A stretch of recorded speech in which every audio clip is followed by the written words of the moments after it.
На мой взгляд, чтобы подстегнуло или, может быть, дало новый виток в развитии как и Советов депутатов, так и органов территориального общественного самоуправления, это так называемое, ну, может быть, бюджет участия, это немножко другое, да, а вот финансирование местных инициатив.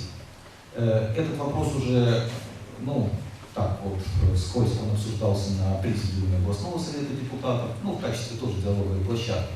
Если бы, и это есть, как бы, может, тоже предложение в развитии местных советов депутатов и АТОСов, если бы, скажем, районным городским бюджетом для поддержки и финансирования местных инициатив выделялось до 1% общей массы бюджета.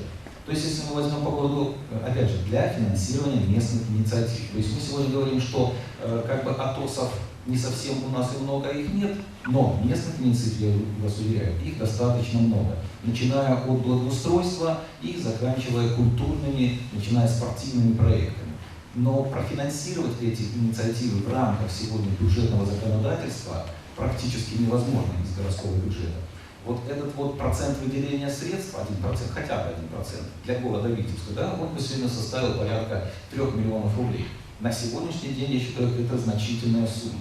И эти бы средства направлялись по решению, ну не знаю, знаете, есть, если вы говорите, созданы АТОСы, они бы выступали инициаторами общественных инициатив.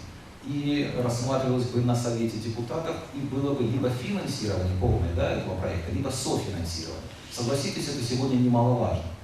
А где-то это бы, как я уже начал когда говорить, это бы подстегнуло и дало бы новый виток, в том числе и развитию местного самоуправления, о котором мы сегодня говорим.